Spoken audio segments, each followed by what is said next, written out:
2020. I'd like to call the public meeting to order. Do we have members of the public who would like to speak on items not on the agenda? Yes, we've actually got Pat who'd like to say something, Barbara. Before we do that, why don't we go to the oath of office, though you don't, Okay. Senator Hort or Senator? Shouldn't we do roll call first? Yeah. And the first thing, I just want to note there are no reportable actions from closed session. Thank you, Bill. Thank you. All right, so we're going to please do roll call. Okay, President Barbara Dye. Here. Vice President Matthew Clark. Present.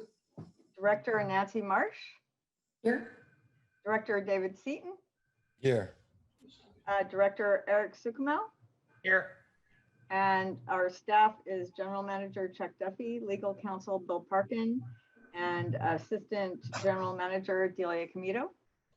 And is our special guest here? I don't see him. And is Pacific Coast Television recording? Yes. Okay, because we had an issue last time that they were not recording from the beginning of the meeting. Okay. So, well, they're on twice. Hopefully that means they're recording. well, I don't see the recording button. And I want to make sure that they start recording at the beginning. They are live. Yeah, they are live. Good. Yes. Okay, great. And Thank recording. you, CCT. Great. Shall we wait? Is there a way to check with the supervisor, to our honored guest, to see if he's going to join us? I just checked my email and I have not received anything from him saying he wasn't. So I don't know. Should we take public testimony first, and then? Yeah, we can do that. All right. Well, then let us, we understand that Pat would like to speak on an item not on the agenda. Pat? Okay, thank you. Good to see you all. Nancy, it's great to see you in that position now. Congratulations. Just wanted to let the board know about a situation in Miramar. And that is the replacement of the Medio Creek Coastal Trail Bridge. You may or may not have heard about it, but it's quite controversial here. There's a petition with 49 signatures on it requesting that the county replace the bridge in its current location, whereas the Mid-Coast Community Council has taken the position that it should not be replaced in its current position and it should be moved inland along Highway 1 or on Alameda Road. So there's a bit of controversy. A couple of questions for the board. I understand you have a sewer line that goes directly underneath the bridge.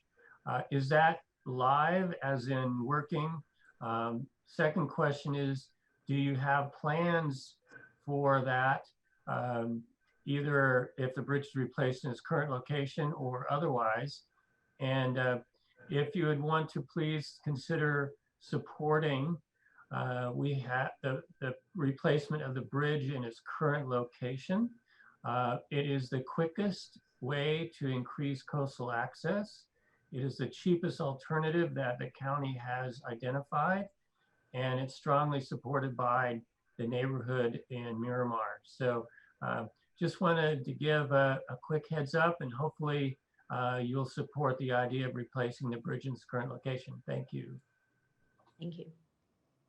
So just from a staff perspective, Pat, that line is live across the bridge. It's a smaller force main than it used to be, an 8-inch or 10-inch gravity. And we do have plans to remove that sewer main off of the bridge and relocate it to the southeast, whatever that is, towards the Naples Beach pump station, near Naples Beach, obviously. So that is the current plan. So if everything went accordingly, which doesn't do sometimes on the coast side, we would have that line relocated to the south. So, and I'm sorry, tell me again, I didn't understand where it would be relocated, if you can, to the south? Yeah. So right now that line comes down Murata Road and crosses over Medio Creek. So Right. we would, and there's like the 10 condos there, and there's a street. It's not San Pablo, but anyway, there's a street that goes along the coast, right, next to those condos, and we would be relocating it there to go to our pump station, which is on San Pablo, next to the Naples Beach. I believe that's Alameda. I think it is Alameda too. And that's the one that the petition says no one in the neighborhood wants to happen. Yeah, well, where we put our sewer main has nothing to do where they locate the bridge. Once we move it, we're not crossing the creek at all, so. Okay, thank you. Yeah. And there's on Stays Coastside south of Buzz, the creek. yeah, and on Coastside Buzz, there's a whole explanation of what the plan is for the relocation, if you're interested. They did a good job of summarizing it and showing part of our meeting. All right, well, we welcome Nancy Marsh as the new board member to GCSD. Delighted to have her on board. I don't know if we should continue to wait for Supervisor Horsley to do the swearing in, or what do you recommend, Chuck? Matthew, did you want to speak? I do I the wanted to ask swearing. Pat a question, Okay. actually, if he's still there. That provided for proper insurance and expertise to work on our pipe. Those contractors are asked to provide a quote. All right, I'm muted. Pat, are you still there? Yes, I am. I'm sorry. Oh, I wanted to ask, how did you find out that the cheapest alternative for the county is to replace the bridge in its existing location? Well, we've looked at the two engineering studies, and the study done by the county looked at their alternatives, had several contractors, general contractors, look at the existing or the proposed plans. The Alameda route would probably require the use of eminent domain, because all of the landowners in that area have signed the petition to not have it go through Alameda Avenue. It's the least expensive alternative, other than using the existing detour that's there now, which in the summertime and busy times has serious public safety issues that are associated with that. The county just released figures that there was 1,400 bicycle pedestrian trips per day on that section of the trail 3 years ago. So it's grown a lot since then, and that is all then put on residential streets. So the cost part of it would include, it's a new project. If they go on Alameda, it would be a new project to have to start permitting all over again. There would be additional land purchases, and it would probably take 5 to 10 years longer to implement, even if it could be. It has to be a biological assessment, it has to be archaeological clearances and so forth. And those are known. The Medio Creek corridor is a known designated critical habitat, wildlife and otherwise are known archaeological sites in that area. So it would be, even if you don't look at the residents' opinions, it would be a controversial, long-term, expensive project. Okay, I asked that because I'm obviously not as familiar with the more recent information as you are, but I think I remember the county saying that bridge had to be moved because it was a someplace where you just won't be able to maintain a bridge for very long because of sea level rise and erosion, but which makes it really expensive. You have to replace it. It's only that the bridge has only been there about 12, 13 years, and they don't want to replace it, every decade. But I think it's a sticky problem. Yeah, they aren't really supposed to discuss items that are not on the agenda. So True. probably we should move on. What do you propose we do, Chuck, in the absence of our esteemed guest? I would just administer the oath, so they're officially our board members. All right. I would You okay with request that? that you go ahead and do that. All right, I will. So Directors Clark and Marsh, do you, Matthew Clark and Nancy Marsh, solemnly swear to support and defend the Constitution of the United States and the Constitution of the State of California against all enemies, foreign and domestic, to bear true faith and allegiance to the Constitution of the United States and the Constitution of the State of California, that you take this obligation freely without any mental reservation or purpose of evasion, and that you will well and faithfully discharge the duties upon which you are about to enter? I will. I do. Okay. Welcome to the board. Congratulations. We're so happy to have Matthew continuing, to have Nancy join us. Certainly you've been part of the team for a long time, so it feels like it's just appropriate for you to be here with us tonight. So this is great. All right, let me move on to election of board officers. I would like to make a motion to nominate Matthew Clark as president of the board. Is there a second? We just do the nomination first. Remember? What do you mean, No remember? second is required for nomination. It's outlined on the agenda memo. So no seconds required. So you've nominated Okay, I Matthew. did not for see that. president? I'm sorry. Yeah. Is there discussion? Are there other nominations? All those in favor say aye.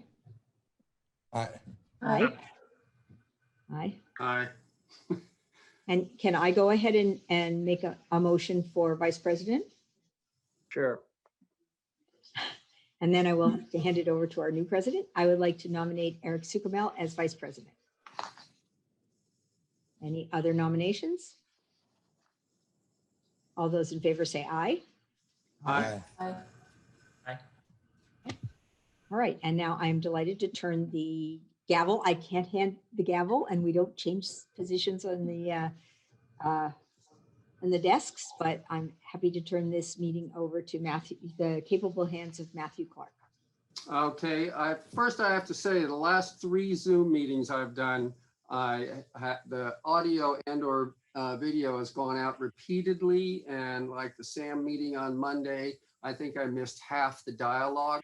So if you see me frozen or waving frantically, it means I can't hear you or you can't hear me, and welcome to Zoom. So we'll go to item number 3, which is appoint the Sewer Authority Midcoast Side representatives and alternates and approve the associated resolution, which we have in our packet.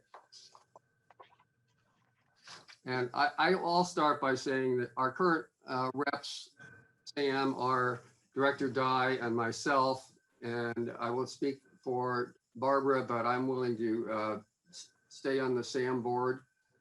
And how about you, Barbara? Yes.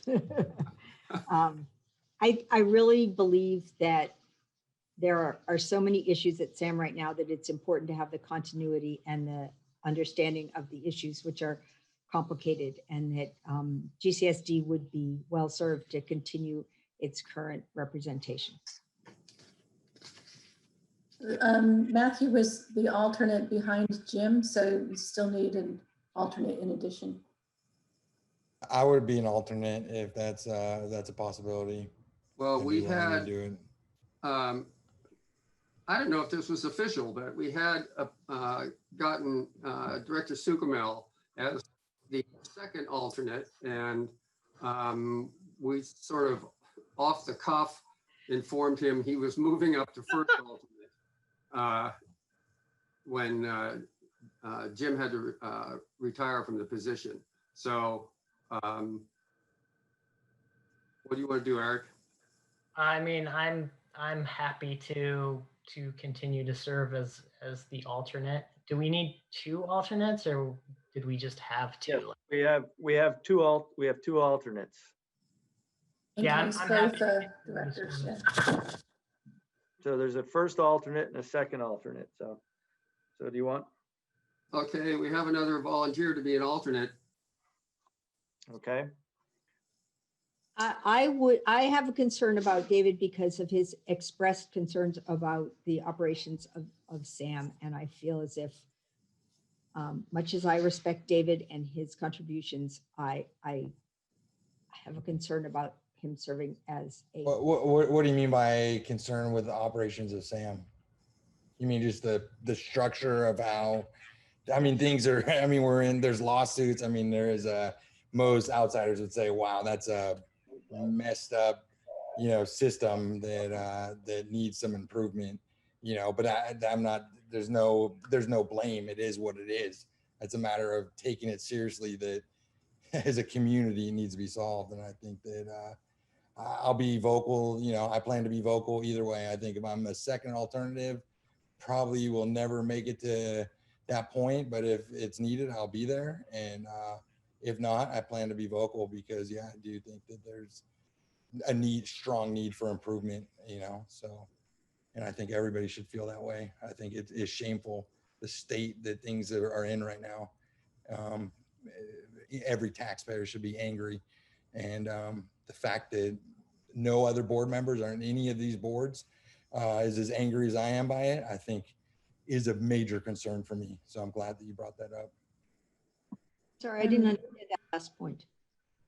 The fact that more board members on this board and other boards aren't outraged by the state of affairs. I think that this is something that's been going on for years and decades. And the fact that we are where we are with no serious intent on fixing the problem long-term and addressing the systemic issues, not just, just the little low-hanging fruit. I think it's shameful that I think there's been no outside the box thinking in terms of we need to rethink the way that we have 4 potential sewers, 4 separate agencies heavily involved in managing one sewer system. We could do it better.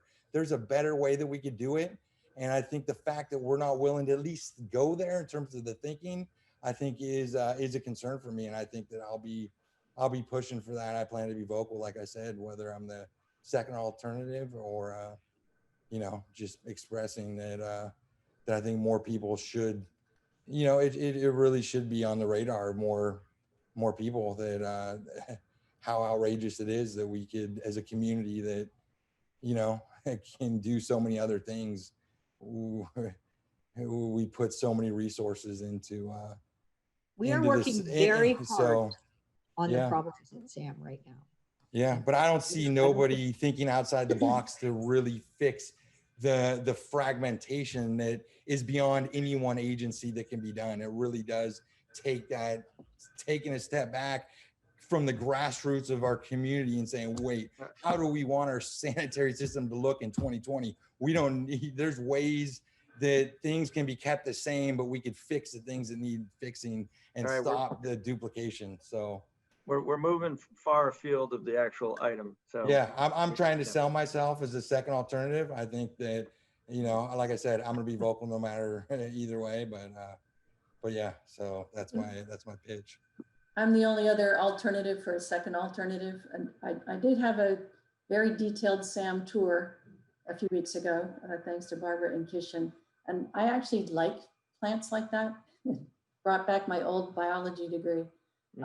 I'm still learning, and I think, as David noted, second alternative probably doesn't have to step up too often, but it would give me a motivation to actually read all the SAM reports every month. So I'm willing to do it if you'd rather go that way. Okay, so we need. I would support having Eric and Nancy. Yeah, so we need someone to make a motion to appoint the two representatives and the first alternate and the second alternate. I move that Matthew and I remain the delegates, that Eric be the first alternate and Nancy the second alternate. Okay.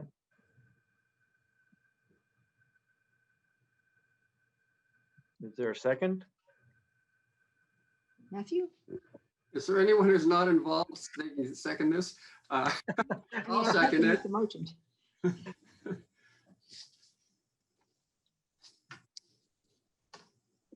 Okay, all those in favor? Chuck, you want to do roll call? It's a resolution. Oh, okay.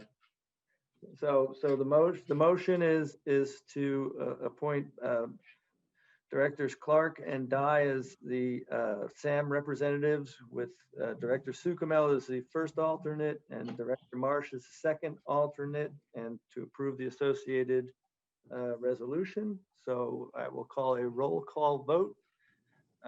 Director Sukamel? Aye. Director Marsh? Aye. Director Clark? Aye. Director Seaton? I'll abstain. And Director Dye. Aye. A motion passes 401 with Director Seaton abstaining.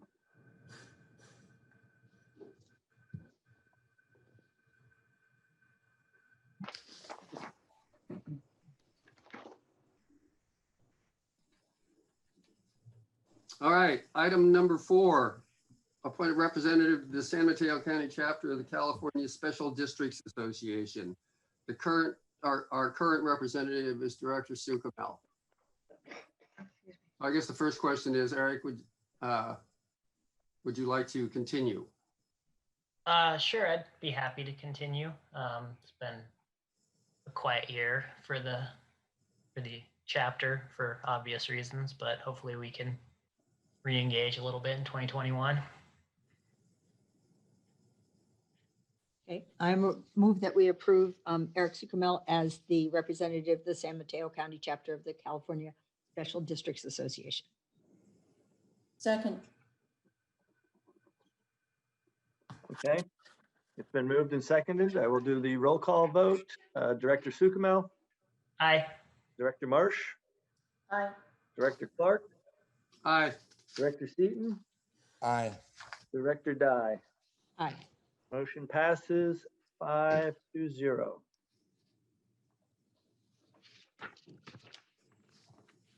Okay, item 5, discuss development of feasibility study for 531 Obispo Road as a potential community center and district office. That's the former fire station number 41.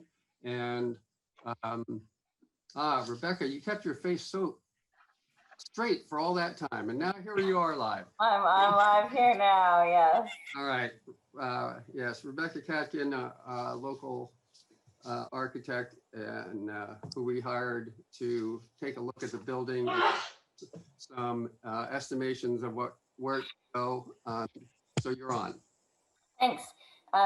So I've completed the first part of what I'm going to provide for you guys, which is the regulatory review. And the next step will be beginning to develop a program, which we can talk about a little bit at the end. But I have looked through the zoning for the parcel. It's C1 S3 DRCD zoning, which means it's neighborhood commercial, subject to design review and coastal development permit. And you're in the Mid-Coast LCP update project area, which throws a few additional restrictions on you, but nothing I think that's going to be problematic. So the first thing that I checked was to see whether the proposed uses that you guys have communicated to me you're interested in using the building for are allowed, and they are. So we can get into more detail if people have questions under that. But the office uses and the sort of community service functions that you guys want to perform are permitted under the zoning, the commercial district zoning and the S3 zoning for that area. And I've confirmed that the lot conforms to all the basic minimum requirements that it would need to have. So the lot essentially is perfectly adequate to the needs that you guys have communicated you want. And the building, there is one rear yard setback that I still need to check, but the building conforms to the height limits, and it appears to conform to the front yard, side yard, rear yard setbacks. Certainly the initial structure is the one longer fire truck bay. I just need to check its measurement in the back, but I think that you're going to be fine on clearance there. There are some limitations due to being in the mid-coast zone on construction. For example, that you wouldn't be permitted to do any grading work in the winter. So they're just kind of erosion control measures that might limit when you can perform certain kinds of work. Although if you end up utilizing the structure that's there as opposed to demolishing it and building something new on the site, you may not be doing any grading work in any case. I've identified a couple of basic zoning requirements, like it looks like you'll need 19 parking spots to serve the area if the building is remains the size it is, and one accessible spot. And you will probably, in addition to going through the design review, which would be either with the CDRC or with the MCC, I think probably with the MCC, you would go through a review process. You will probably have to be required, so let me find it, for a coastal development permit application, which is just a little bit more paper to push. Public works facilities are exempt if you're just adding or altering the structure. If you were to do a full rebid, you would not be exempt. So there's a little bit to be developed about how many different permits you would have to apply for. The property is not listed as in any flood zone, but it is within the mapped tsunami hazard zone. Although there's a pretty extensive report that CAL FIRE had done when they were looking at moving their structure. And I think that both the new structure and the old firehouse are equally within that zone. So it wasn't deemed a problem for the fire station. But there had been some mention of being interested in using the community center potentially as a refuge area during, I think we were having this conversation shortly after the wildfires, but after certain kinds of regional emergencies. So I thought that was just a consideration worth knowing. That is kind of a quick rundown of the report. Are there questions? Rebecca, I have a question that probably I think when you mentioned it needs 19 parking spaces, but one of the active rec things that we elected not to put at Burnham Park because of the prevailing wind and the need for a wind fence was a multi-sport kind of tennis, pickleball, basketball court. Yeah. And I was hoping it would fit in the space behind the building, so it's somewhat sheltered, but it's like there may not be enough space back there. I looked at that briefly. That's probably, I will look at that more closely during the third part of what I do for you guys. So first there's the regulatory review, then there's the program development. Although Pat provided me some information, some other people have provided me some information. I think you provided me some information. So I've begun sort of framing out things like how many workstations and things you may want. But I think you'll probably go through your public outreach to determine what things you want included. But I did look, and so the existing structure, like the truck bays, are not big enough for a basketball court, but just about exactly big enough for something like a squash court or a pickleball court. It would be tight, but the building's 20 feet and the court is 20 feet. The rear yard, the area out back, is also big enough for something like that. And I agree, there's windbreak there. It would be sheltered. It would be a promising location for some kind of ball court. So we would have to look at whether a space can provide both those things, can do double duty, of those kinds of things, and what your options are for where you could provide the parking. That's also based on, one spot per 200 square feet of floor area. And that's just kind of looking at the building as it is right now. But once we get into the occupancy class, which is something that happens at the sort of building department level, not the planning level. But for example, if you have offices, they're going to assume a certain number of people per square foot. If you're creating spaces for assembly, they're going to assume a higher number of people per square foot. So once we understand what the occupancy calculations are for the whole structure, then we'll be able to have a clearer picture of parking, I think. So I would just understand that there's always concerns to be balanced and try and work out what we have to do around what we want to do. Okay, great. That's great. Thank you. Rebecca? the bo- Yeah. Go ahead, Barbara.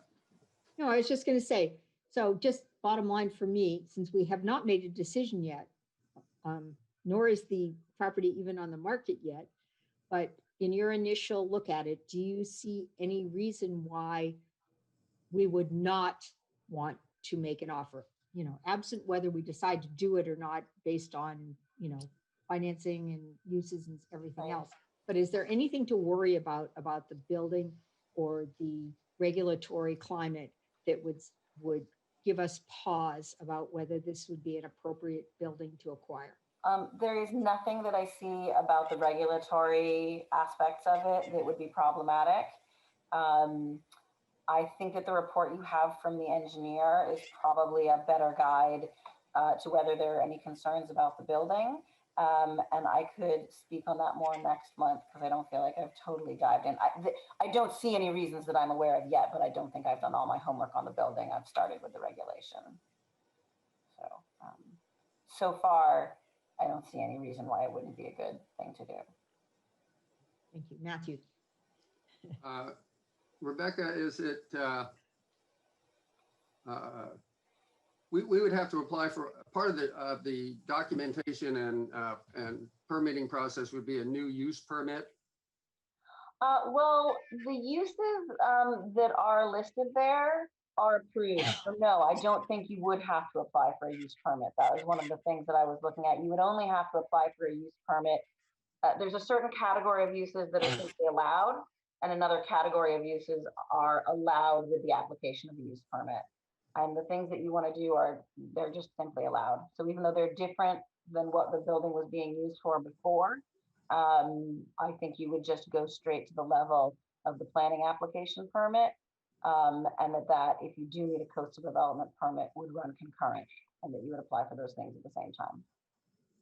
And from what you know now and the engineer's report that you've seen, would seismic upgrades probably be required, and are they not really expensive? Let me pull up the engineer's report so that I can give you a more informed answer to this. I will say, if I can attempt to do two things at once, typically whether you need to perform seismic upgrades is going to be a function of how much work you choose to do.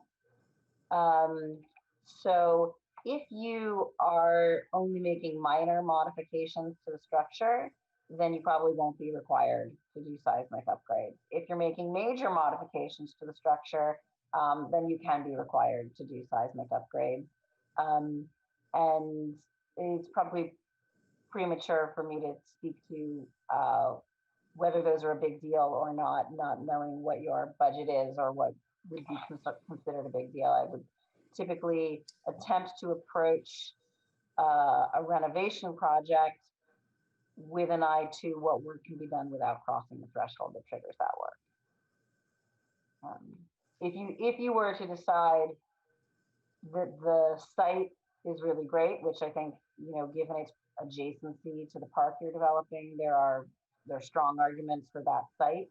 If you were to decide that the site was perfect, but the building didn't quite meet your needs and you wanted to demolish and build a new building, then of course you'd have to do it up to full seismic standards. But I think that if you were working within the existing structure, even if you're changing interior partitions, creating rooms inside of it, that you wouldn't have to make modifications.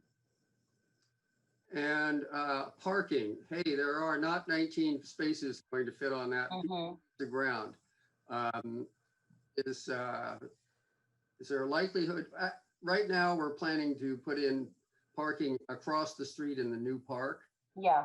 And there is street parking. So what's your anticipation of the difficulty of getting some kind of variance on the parking requirements?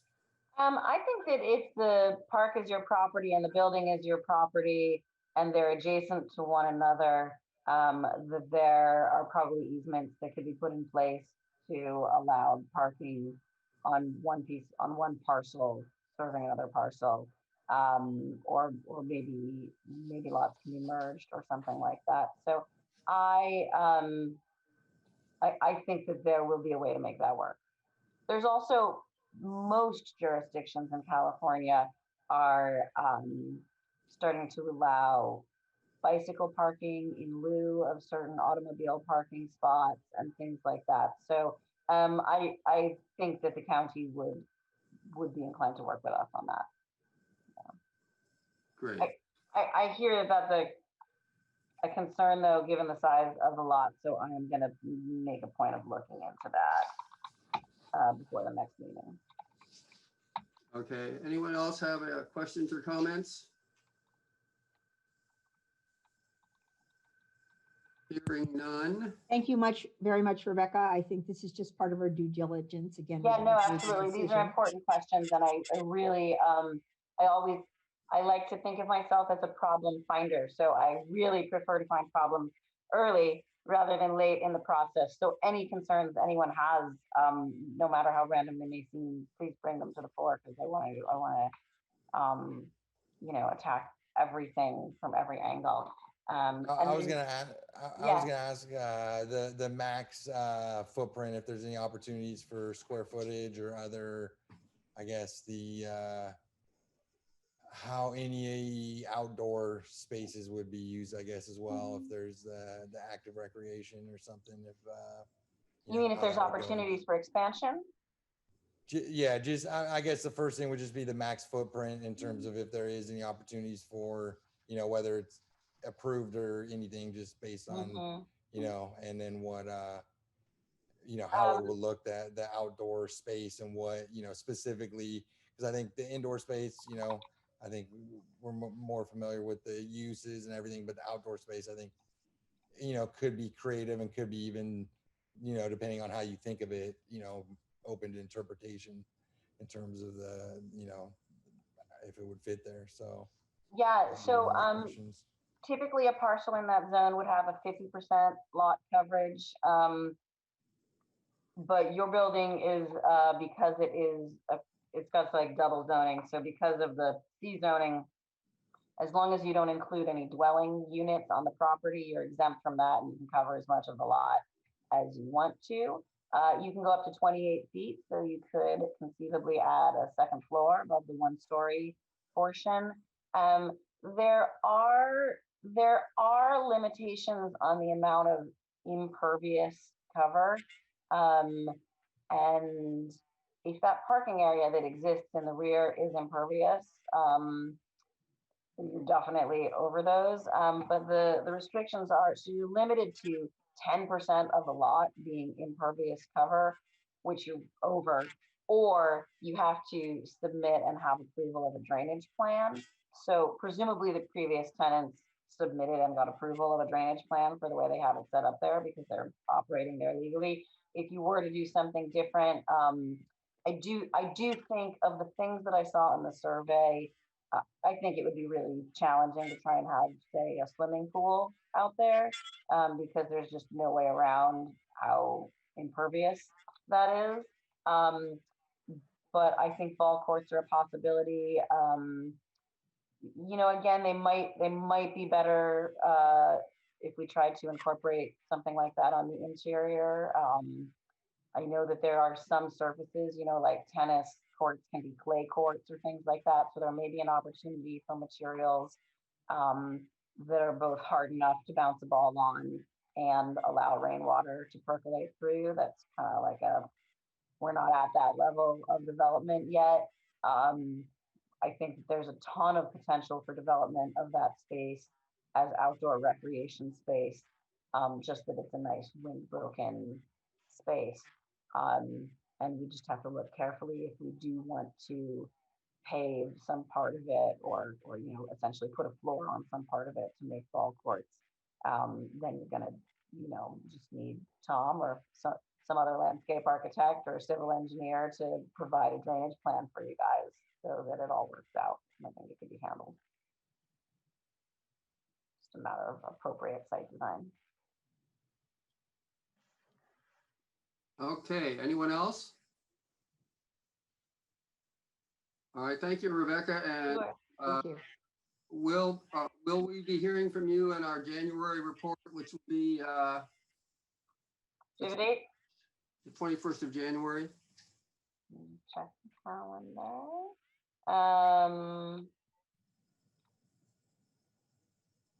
Yeah, I'm available on the 21st. I understand that there may be a committee forming to liaise with me. I think the next steps will be, I'll follow up on the questions from today's meeting, but also to begin program development. I don't know how that's going to happen, but if there's a person or persons designated for me to work with between now and then, that would be good to know before I take off tonight. Thank Thank you. you so much, Rebecca. Sure. This is great. Yes. Great progress. Okay. Barbara, you have, well, you and I have been the committee for this, and I'm going to assume that you would like to continue in that role. Is anyone else interested? I think Nancy, I think it would be great if Nancy would take this on. This is something that she's spent a lot of time working on community outreach for, has a real sense of the pulse of our community, and would bring a lot of energy and so forth to working on this. So I would love to see, I would be happy to work with Nancy on a committee with Rebecca, if that's okay. I think that came up last meeting and I'm amenable to that. I'm fully supportive of that.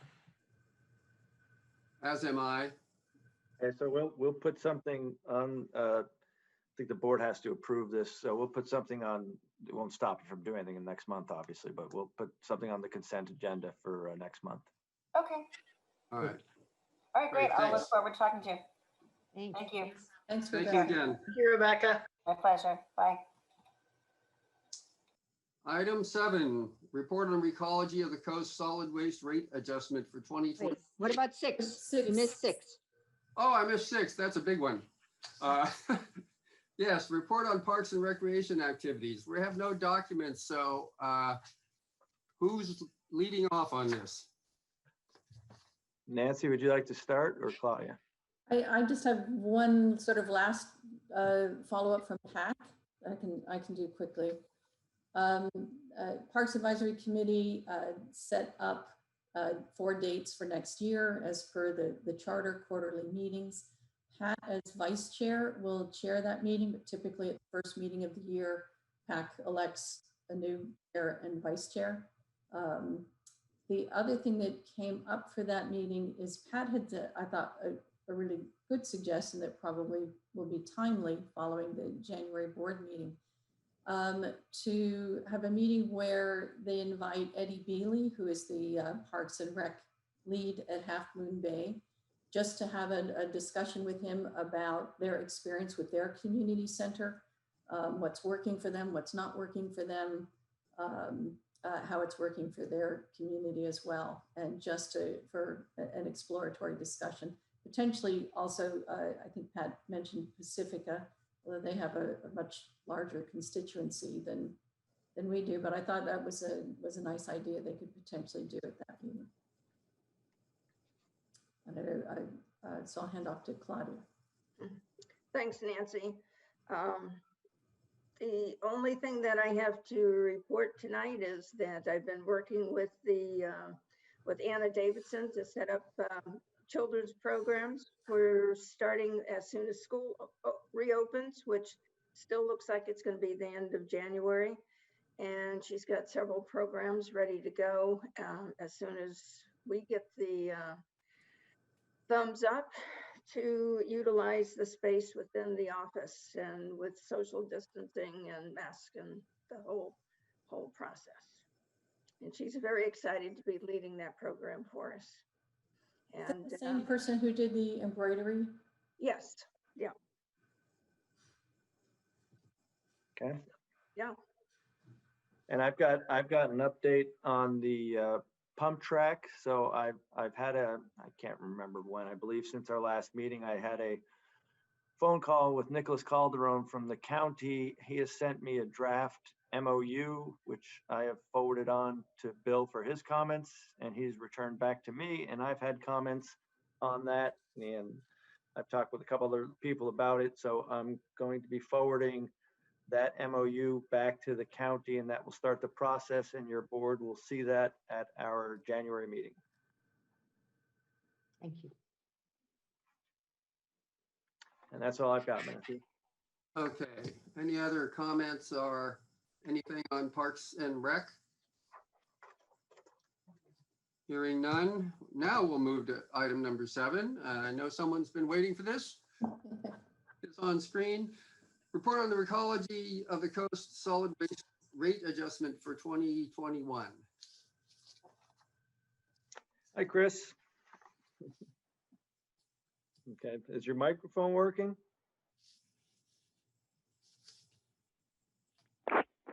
Hello, can you hear me? Okay, Yes. yep, we got you now. So I've put the memo in the agenda packet. So Recology is going for a 2.09% rate increase for the coming year, starting January 2021. The methodology for the rate increases each year. It's a 10-year agreement. In some years they're index-based, like this year. Some years they're, excuse me, cost-based. So this year was index-based, and Chris, do you want to give a little background on what the indexes are and how you calculated that?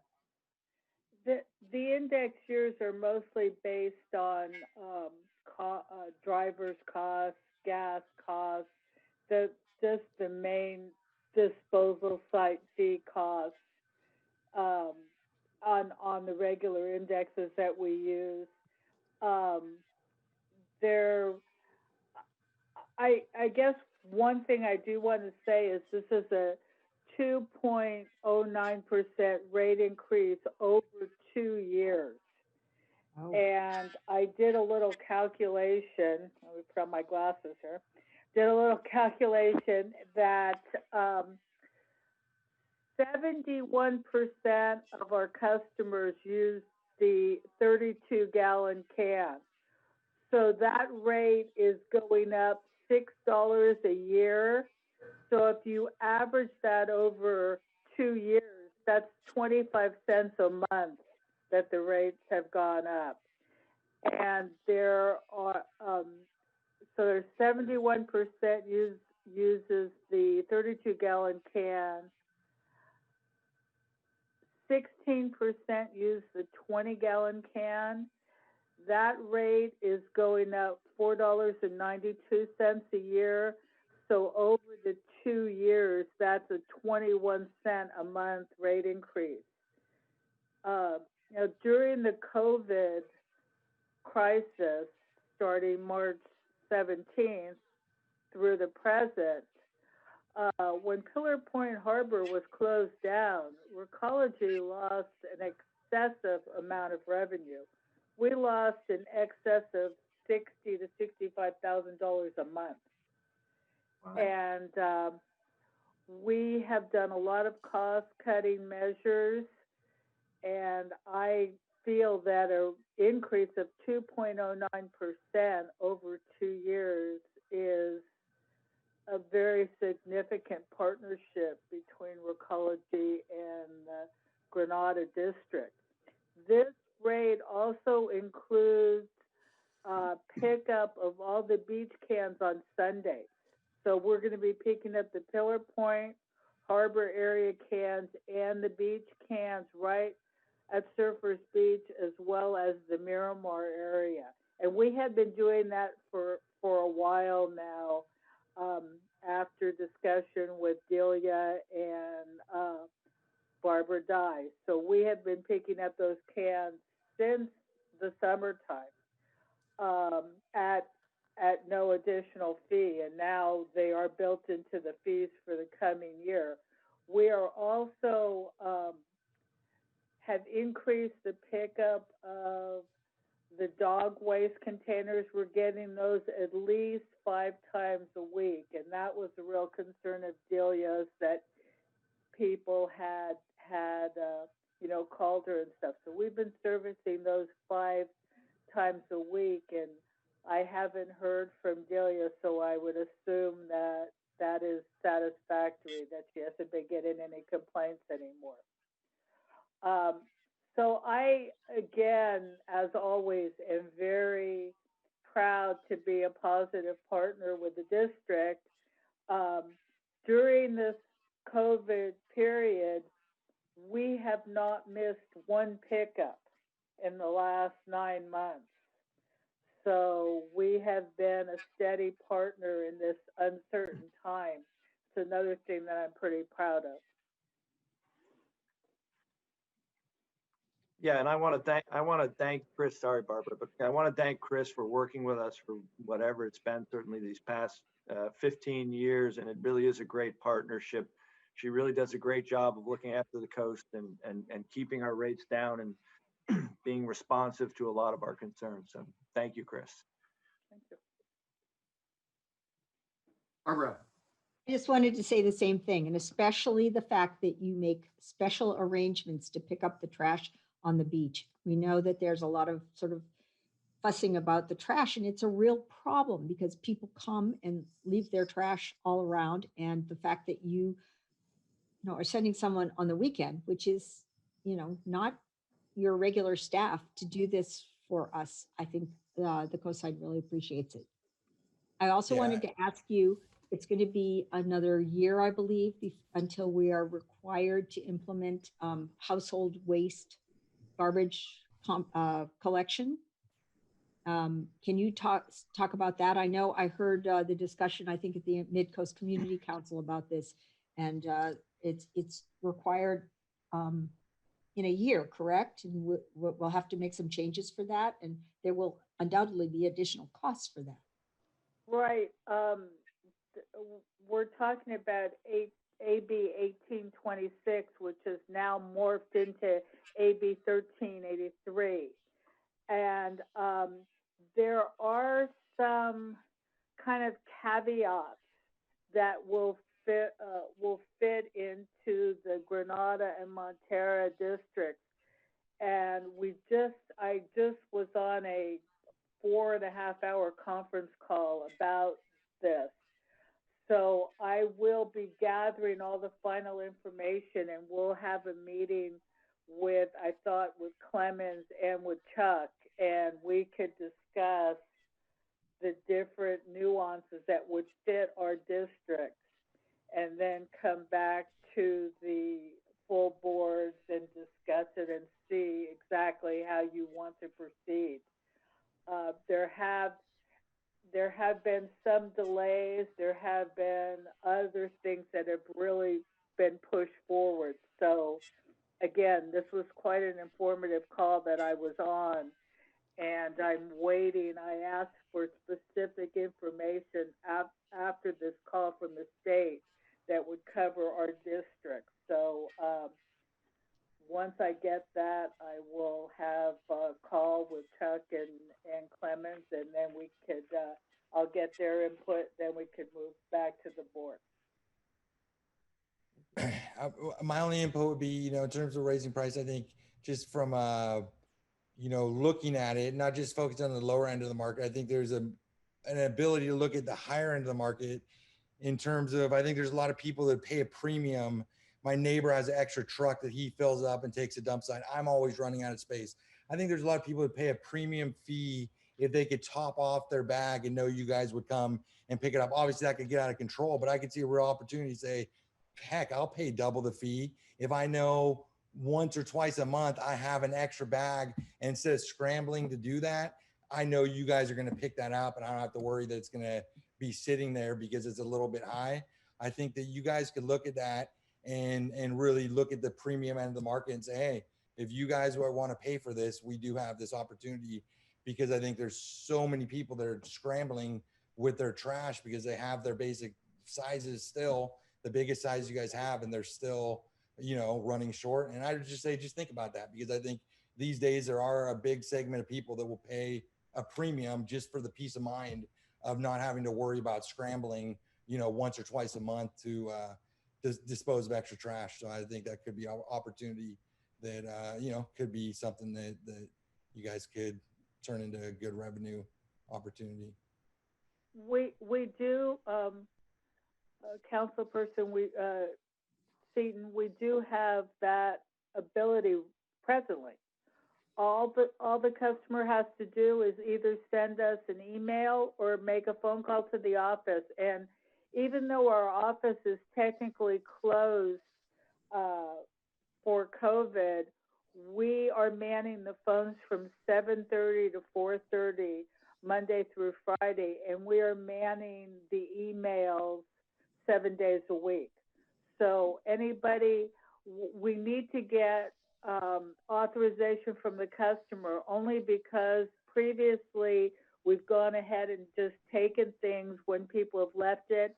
And then when they were billed for the extra, there was, discrepancies on whether or not it was there. So we like to have an audit trail of someone calling, and then we have no problem taking anything.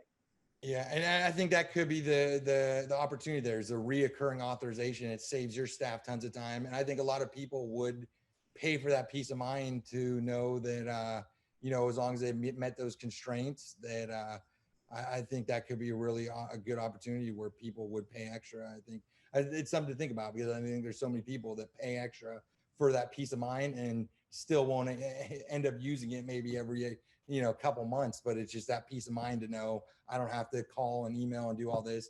I'm just going to pay extra and know that when I do have those extra couple bags, I'm paying for that. So it's something to think about, because I think it could be, it's a way that, people that have that need could kind of subsidize people at the lower end of the market also, which I think helps out everybody. So if you have one of your constituents that wants that or approaches you, all they need to do is contact the office, and we can mark their account saying take extra when out, so they will not have to call every time. But we have a confirmation from them that they are authorizing us to take extra. So that would be an easy way to handle it for an ongoing extra, whenever.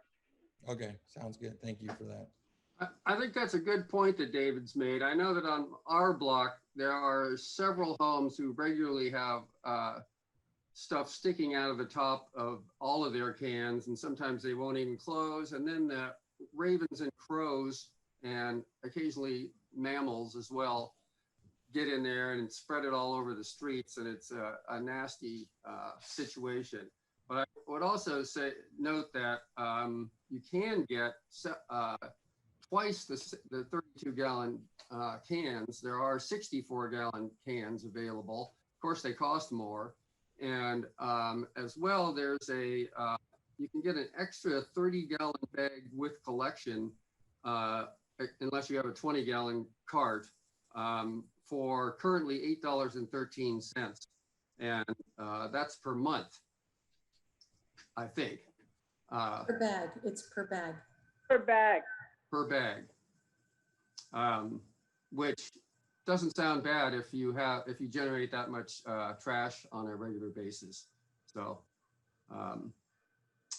but I think that Recology has been really cooperative along this line too. Nancy, did you? Just a quick question on Chris, on the 2, is that the rate increase that goes in January 1st, those will be the fees for the next 2 years, or was there no increase in 2020? There was no increase in 2020. Okay, that's all I needed. Thank you. Okay, Chuck, do we need to approve this or have a resolution this evening? No, this is just for board information only. I think maybe Barbara had mentioned she'd like to see this each year, so we kind of put it on a tickler thing every December. I think it's just important to note it, and I'm glad to have had the report from Chris, and I think it's good also to have the opportunity to recognize the good things that Recology is doing for us, particularly the extra trash pickups that they do on the beaches, because that's really important to all of us. Everybody who lives here cares about clean beaches. Yeah, absolutely. Barbara, can I make a suggestion that Chris send out a notice the next time that she has a newsletter or whatever to describe what extras people can avail themselves of? Because I'm sure most people don't know that there are those options. The yearly brochure that is going out within the next 2 weeks, and all that information is in there. Yay, good job. I would also like to say thank you, Chris. I think Recology does a really good job. And the brief information that we got with behind our the item memo certainly shows that this is a justified rate increase. And so thank you for that as well. I have to compliment, I need to find out his name, but the man who does trash pickups on the street below mine, I enjoy watching him every Wednesday because every Wednesday he runs from every trash can to the can, one after another. I mean, he's got to be the fittest guy on earth, but I'm sure he gets done on time because he runs the entire time. I love people who work that hard when nobody's watching. He doesn't know I'm watching. Yeah, they run. That's true. They're great. Bill, we may want to mention that the rate increase was within the Prop 218 procedures that we did, what was it, 3 years ago? We did a 5-year increase. So I just want to mention that we did go through those proceedings for the rate increase. Yeah, so the Prop 218 notice was for 5 years. So come January 2023, we'll have to do a 218 3 or 4 months before that. Okay. Okay, I think that's all. Thank you again, Chris. Thank Thanks, you. Chris. Nice seeing everyone. Thank you, Chris. Bye. Good night. Thanks, Chris. Item number 8, report on sewer authority mid-coast side meetings. Where'd Barbara go? I'm right here. You want to talk about this, Barbara? Sure. Couple things. I first wanted to comment that I did do a tour that Nancy came along, and one of the directors from Half Moon Bay, of the plant and some of the capital improvement needs. The SAM is in the process of trying to put together a capital improvement plan.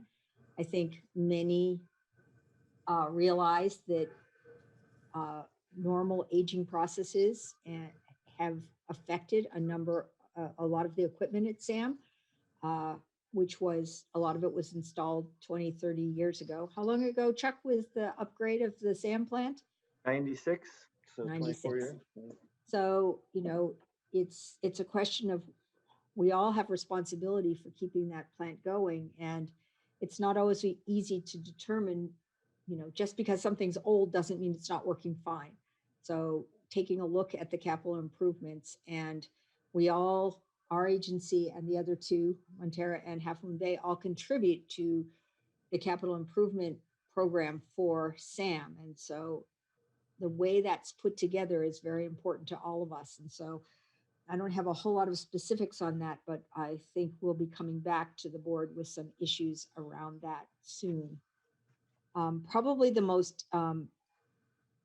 like interesting or like notable problem that's been happening recently is the fact that due to something that is being put into the sewer system, the plant is facing a major problem with biologic oxygen demand. Biochemical. Biochemical. I knew I wasn't sure. I said that. I'm like, is that right? I hope so. Okay. Biochemical oxygen demand. And the plant has ways to deal with this, but it's complicated and difficult. And the readings that they were getting, the amounts that they were getting a month ago were extremely high. And the result of this is that the plant has been out of compliance with its permit. I think a total of 5 or 6 times, but it's an ongoing problem. It's not as bad as it was a month ago, but it means that the water that is going into the ocean is not meeting the requirements, right, Chuck? Yes. Yes.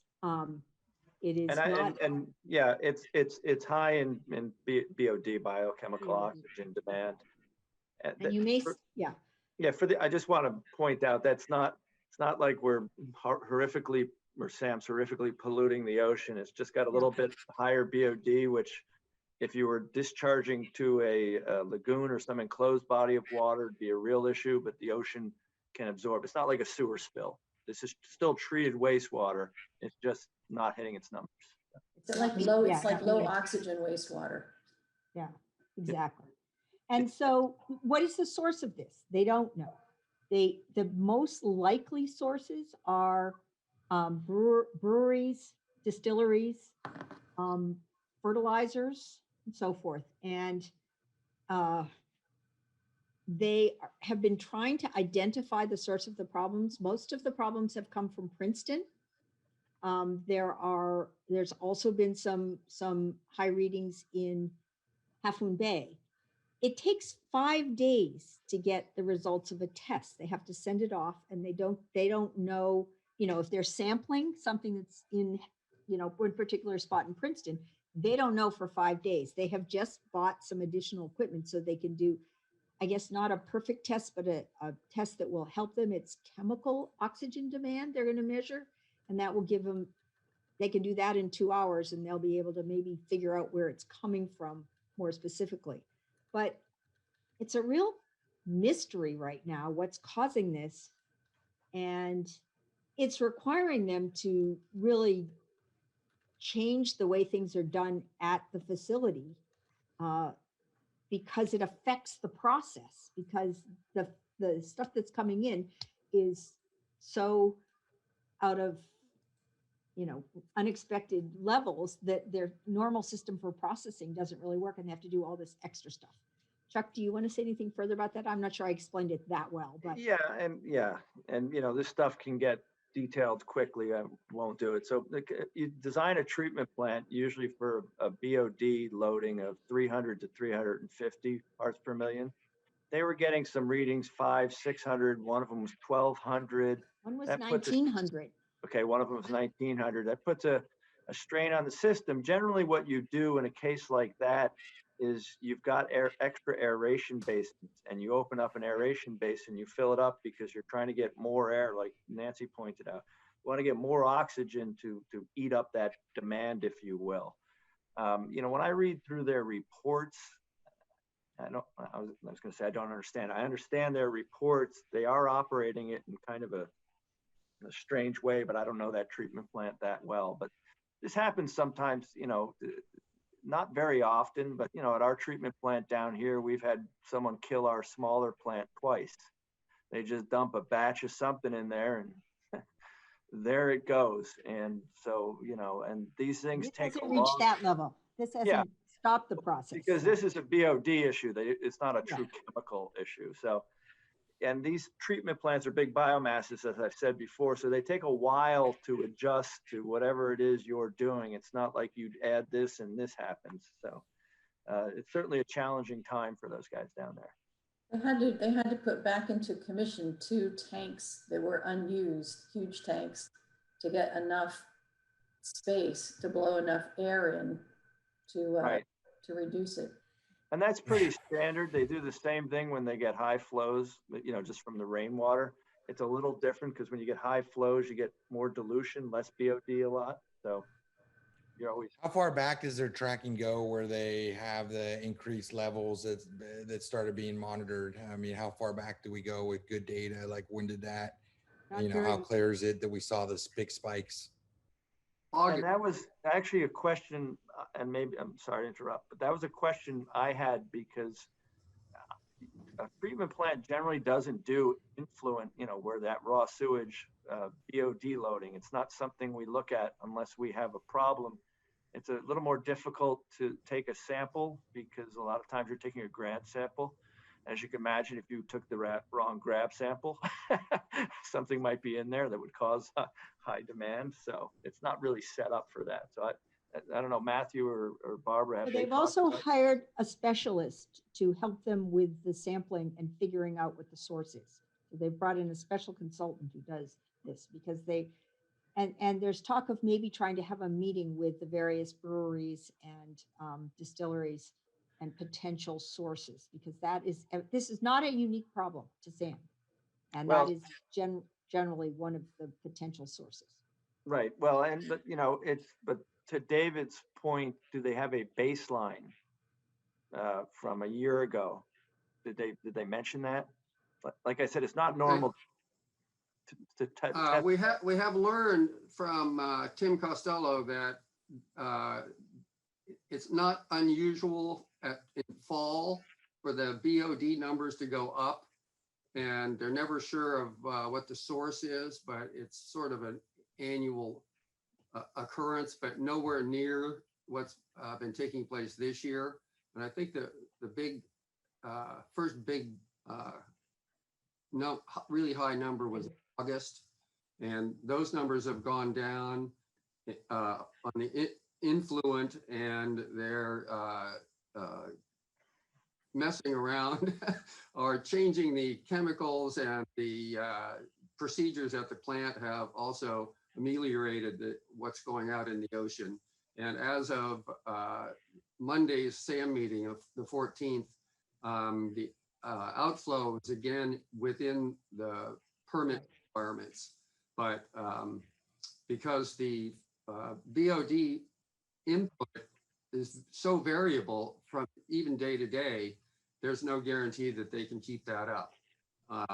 What Barbara mentioned about they can do more tests will help the SAM staff to keep the plant running efficiently and within requirements. But I believe it's the ones that take 5 days to get back that they have to report to the state. So they can act on those faster tests, but they still have to do all the samples that the regional board wants to see what the input and output are. But they're actively working to try to manage this and to bring in some help to find out what's going on. Other than that, it's just the usual. They've had a number of issues with the plant recently, but everything's working as we speak. So, yes. And we will be starting to work on next year's budget, which will be of importance to GCSD because we pay for 20% of the operating budget and 30% of the capital budget. Anyway, so that's what's happening at SAM. And I think they certainly would be willing. I know Nancy had a tour, but I would also encourage other directors to get a tour, particularly looking at the equipment that's included in the capital improvement program. Now, I have to say, you walk around and they show you things and the stuff looks really old and beat up. That doesn't necessarily mean it's not working fine. It's kind of an interesting process to Not walk necessarily. around. Yeah. A number of things in the capital plan actually dated back to 1983. Yeah. But we had a good little side discussion about whether that means you replace everything that's the same age or you space it out as you need to. So it'll be a good discussion. And I would just note that the latest flow data for October shows that Half Moon Bay is contributing more than 60% of the input to the plant, and MWSD and GSD are both just below 20%. So we're below 20%. Go El Granada. So much water conservation. It's amazing. Good job.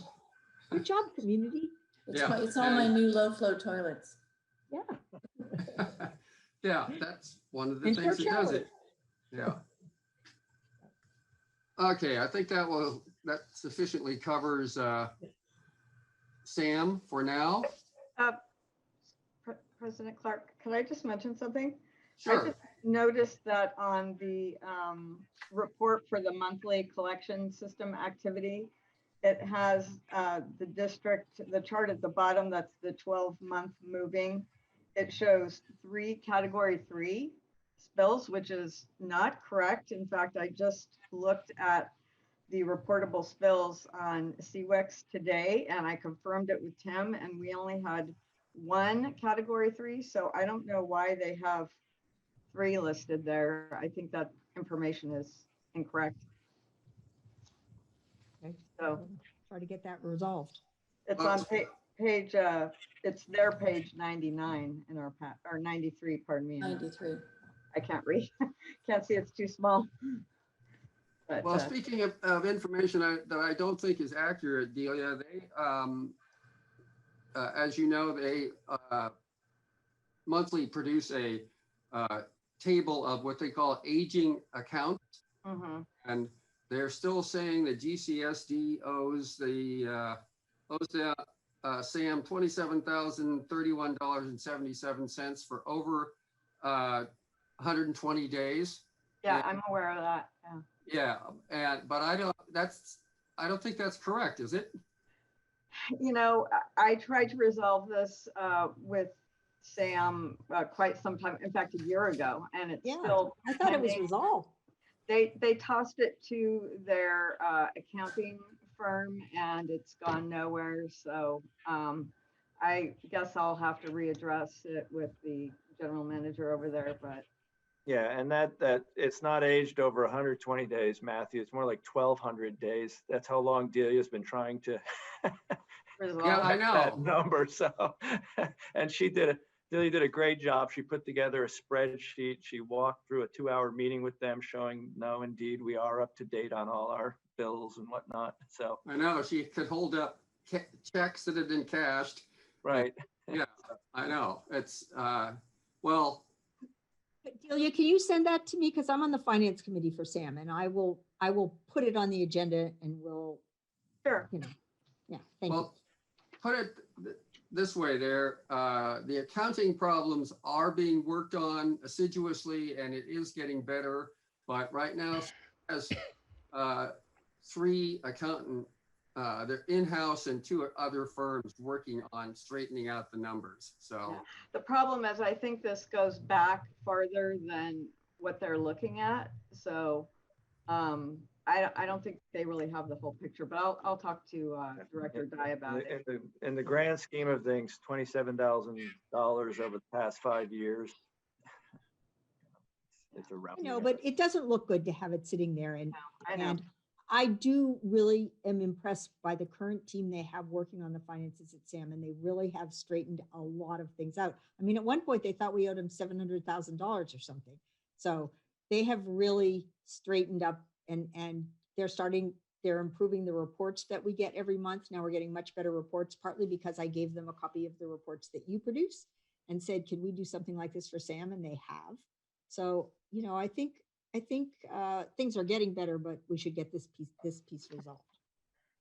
Can I just mention one other thing, Barbara? I happened to notice in one of their packets, they have their warrants, and they had a really high bill on the Visa card. It was like 7,000. And then they are supposed to provide a backup with the detail for that. And the detail was only like 2,000. So I was just curious what happened to the detail for the other $5,000 of expenses they had on their warrants. There was something missing, I think, from their last financials. I looked at that, but it seemed reasonable to me what I looked at. So I can double check that. Okay, thanks.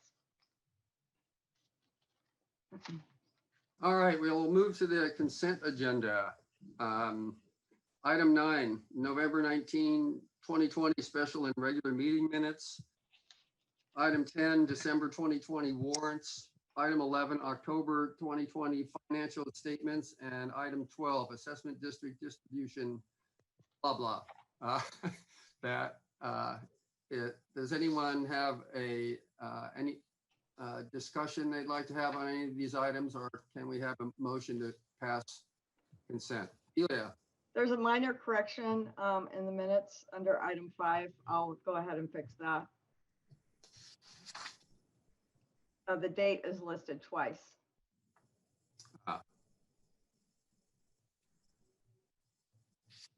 So I don't think we need to pull it. Okay, can we have a motion? Move to approve. We have a second? Second. All those in favor? Oh, roll call, please. Director Sukamel, Aye. Director Marsh, Aye. Director Clark, Aye. Director Seaton, Aye. and Director Dye. Aye. Motion passes 5-0. Okay, item 13, reports on seminars, conferences, or committee meetings. Does anyone have anything to share? Not hearing any, we'll move to, well, I don't think there's going to be an attorney's report, but let's ask. Bill? No report, Matthew. How did you know? Well, there's no documentation, there's no anything, and I think you're working on a crossword puzzle. No, not at all. Got my agenda on this computer and the. Okay. General manager's report. Just a couple things. Well, let me blend it a little bit with the engineer's report. John Rayner is still, from our CIP standpoint, our sewer main replacement project. John is looking at having the design documents done by the end of January. So we'll get that out to bid and get going on that project. On the Meadow Creek Crossing project, which we were talking about earlier, he is pursuing the CDP through the city of Half Moon Bay. They're dragging their feet a little bit, and John's getting frustrated by it. And there's a couple issues associated with that we're trying to work through. So hopefully within the next couple of weeks, we'll have a resolution on that, and we can move forward with getting that project going as well. And then the last thing I want to bring up is Barbara had sent an email earlier concerning our IRS reporting and whether board members are considered employees of the district or independent contractors, which as I told her, we've been beating this thing around for 20 years. Nobody would consider you board members employees of the district, except of course our federal IRS. So they seem to consider you employees. There are some districts who issue W-2s to the directors as if they were employees. You know, I've got 4 districts down south that we issue 1099s to.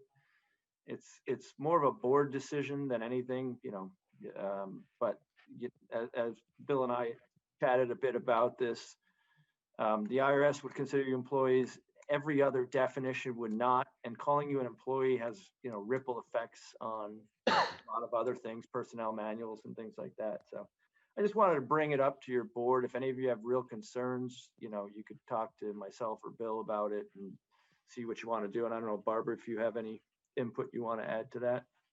Well, let me just say that the IRS section 3401C says elected and appointed officials are considered employees and should be issued a W-2, not a 1099. Their net compensation should reflect all the withholdings required for employees. They should also be included in your workers' compensation premium. And then it says, for purposes of this chapter, the term employee includes an officer, employee, or elected official of the United States, a state, or any political subdivision thereof, or the District of Columbia, or any agency or instrumentality of any one or more of the foregoing. So, I mean, I guess we can ignore the IRS. For me, I guess I'm just as happy to have a W-2 because, you know, got Social Security and I still have to have deductions and so forth. If everybody ignores it, the IRS rule, then what do other people want to do? Sam gives us, treats us as employees. And the board discussed it and chose that direction to go. Does anyone feel strongly one way or the other about this? I mean, my only stance is as long as they're going to allow even the ability to use independent contractors, I think of myself as the biggest example of an independent contractor. I mean, I don't rely on any tools of, you know, in terms of we're independent and we should be independent mindset. You know, I think as long as it exists, I think it's, you know, you go down the list of different, you know, where it crosses over, I think it's pretty cut and dry. The IRS. In general, that's just my it is thoughts. not- You know, if you There is no put- wiggle room in the IRS rule. We would have to be Yeah. ignoring the IRS rule, which evidently Yeah. many places do and has been interpreted that you don't have to go along with the IRS rule. Right? Yeah, I mean, I guess we just need guidance in, because I feel like, yeah, and then, or otherwise, you know, eventually we'll probably have to address it. But, you know, if there's a need as far as guidance, we need to be ahead of the curve. I don't know. Those are my thoughts. Well, yeah. Chuck, If you Chuck, ask go ahead. Chuck, Matthew. have there ever been any repercussions that you know of from the feds for your districts or any directors? No.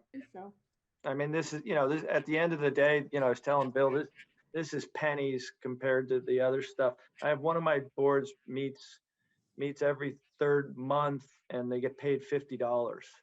So, you know, they talked about just waiving their fee because it's not worth it. Now, you all get paid a little more, so it's a little different, but. just for the record, for the community, it's not a lot more. Yeah.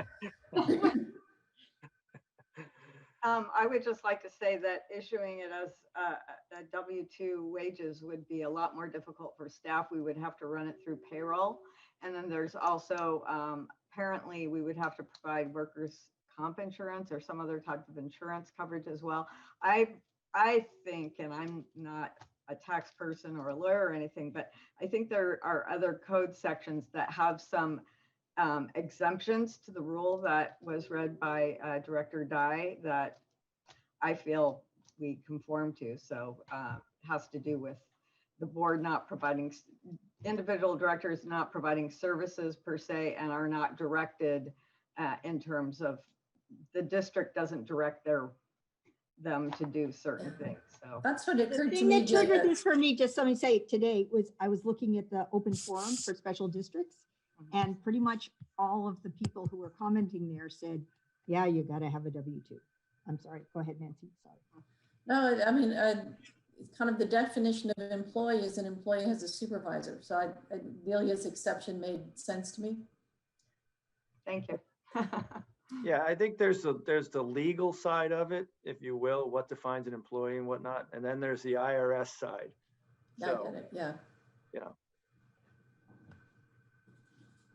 And Oh, if everybody's by the way, happy to ignore the IRS, I guess I can live with it too. yeah, Barbara, we're gonna take you off that open forum. So If we do make the change, we have to make a decision quick because I'd like to do it clean at the beginning of the calendar year. So It sounds like a low risk proposition to stick with a 1099 to me. Be on record as saying I would rather obey the law. Okay. all right. So Chuck, back to the engineers report, sort of. The latest SAM numbers showed that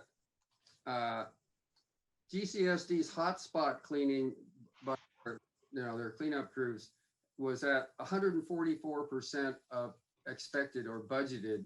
And I couldn't tell if that was only the first quarter of the fiscal year or is current for the entire fiscal year. But what I'd like to know is it safe to assume that there's a correspondence, since we know where those hotspots are, between where the CIP works and where the hotspots are? yes, we took into consideration, we have a 6-year CIP. We took into consideration the hotspots as well as age of sewer, as well as CCTV results. Yes. I thought so, of course, right? So, thank you. Where are we? Administrative staff report.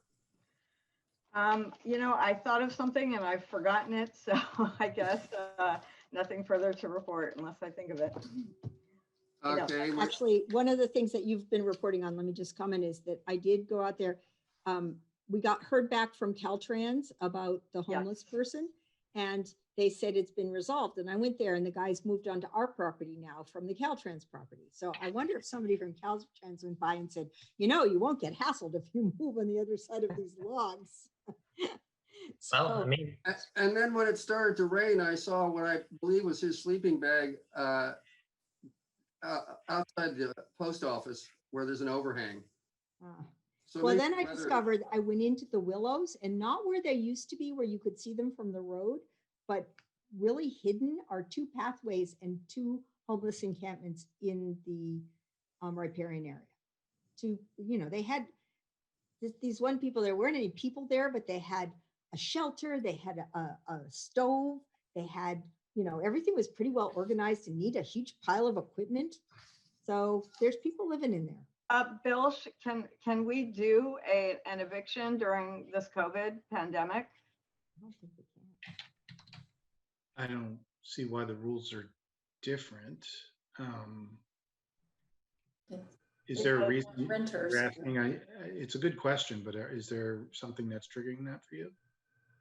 Well, we have done the eviction before, and I assume that you would like to not have people living on our property. If they're indeed on GCSD property, we can do something about it. The prior problem was they were not on our property, they were on the Caltrans side, which we have no control over.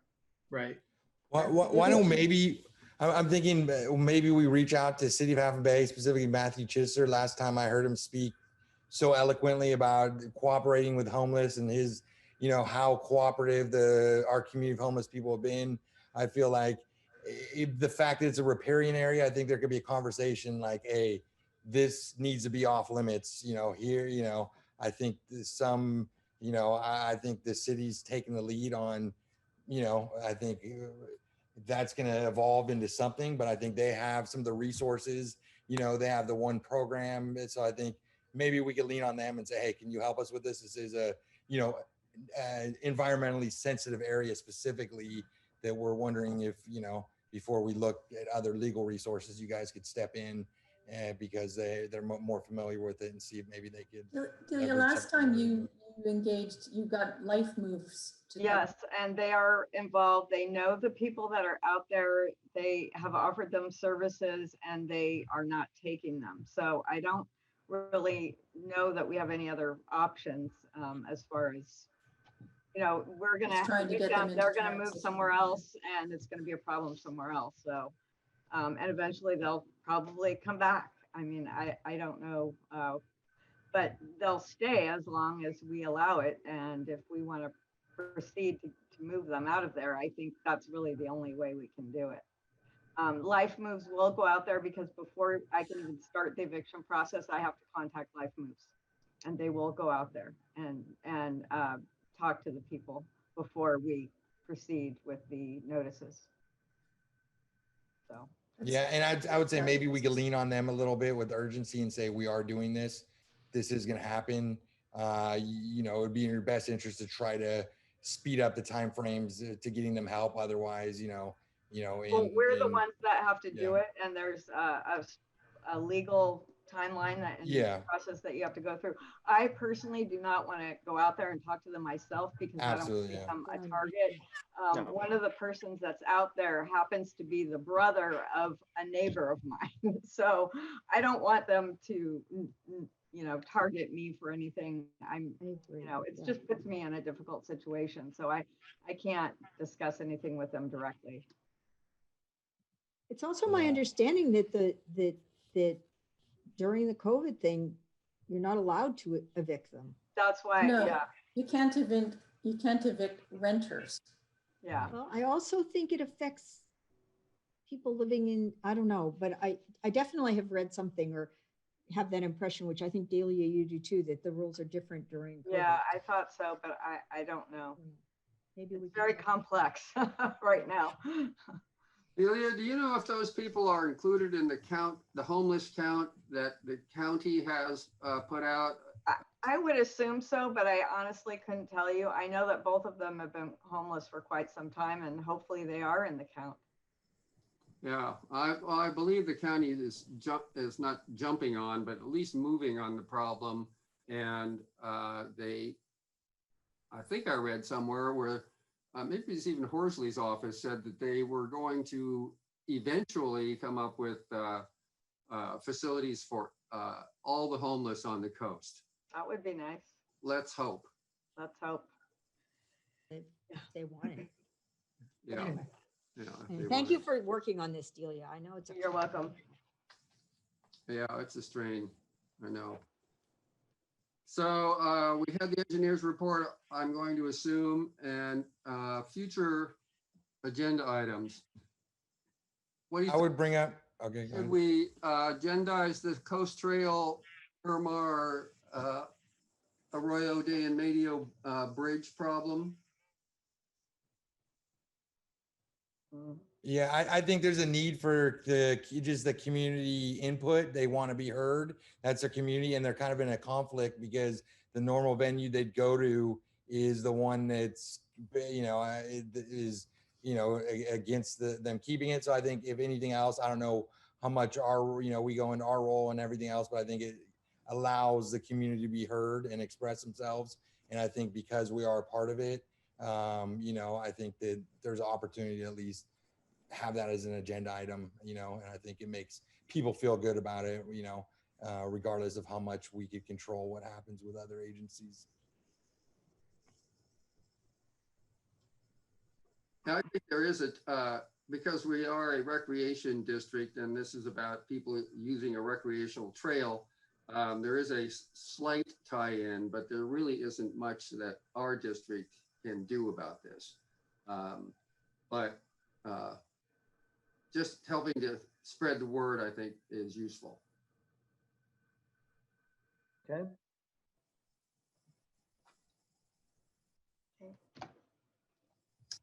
Any other comments on future agenda items?